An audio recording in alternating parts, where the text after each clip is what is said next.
हम मीनू झा गोर लगै छी समस्त मिथिलावासी के। श्यामा और सांब के ऊपर में एक बहुत सुंदर सामा के गीत लऽ कऽ उपस्थित छी। सब गोटे के सामा पर्व के बहुत बहुत शुभकामना। धन्यवाद। जय मिथिला, जय मैथिली। सामा खेल एली हे सखिया, चकबा भैया के द्वार। सामा खेल एलियै हे सखिया, चकबा भैया के द्वार। जुग जुग जीवथु भैया, जीवथु बरख हजार।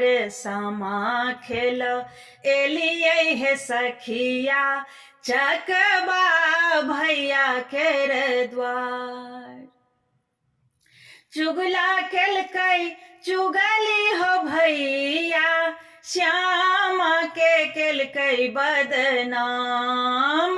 चुगला केलकै चुगली हो भैया, श्यामा के केलकै बदनाम। सजा देलकै श्यामा बेचारी के, केलकै जे नैयो काम। सजा देलकै श्यामा बेचारी के, केलकै जे नैयो काम।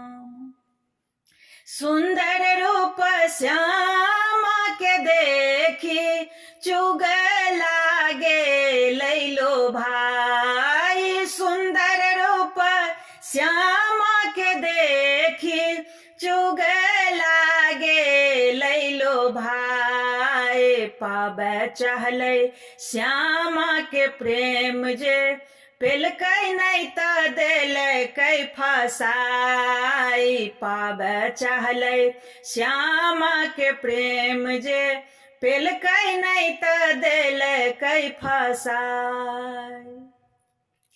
कही देलकै कृष्ण जी सजा कऽ, सुनो प्रभु दुख एक बात। कही देलकै कृष्ण जी सजा कऽ, सुनो प्रभु दुख एक बात। बेटी तोहर श्यामा हो राजगुरु, संगे बीतेल रात। बेटी तोहर श्यामा हो राजगुरु, संगे बीतेल रात। बिना सोचे समझे कृष्ण जी, श्यामा के देलनि सराप। बिना सोचे समझे कृष्ण जी, श्यामा के देलनि सराप। चिड़ै बनी भटके लगली श्यामा, पति कर लगलन बिलाप। चिड़ै बनी भटके लगली श्यामा, पति कर लगलन बिलाप। धन्य पति श्यामा के जे, कर लगलन जप उपवास। धन्य पति श्यामा के जे, कर लगला जप उपवास। ओहो रूप चिड़ै के धरी के, चली गेला श्यामा के पास। ओहो रूप चिड़ै के धरी के, चली गेला श्यामा के पास। किस्सा सुनी चकबा भैया, कर लगला बिलाप। किस्सा सुनी चकबा भैया, कर लगला बिलाप। दुख करू दूर है शिवजी, बहिन हमर केलकै नहीं पाप।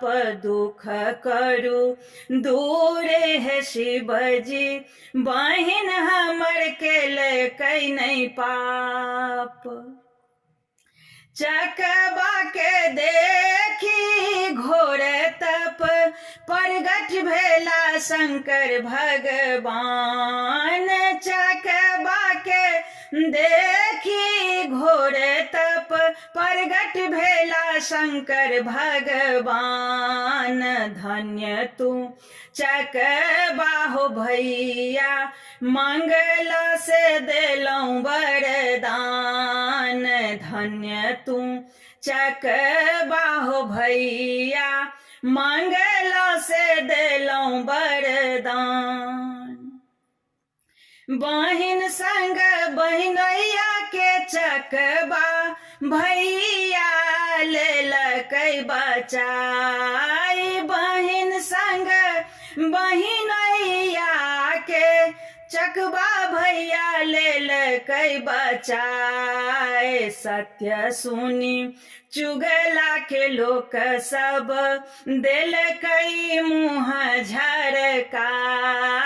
सत्य सुनी चुगला के लोक सब देलकै मुँह झरकाए।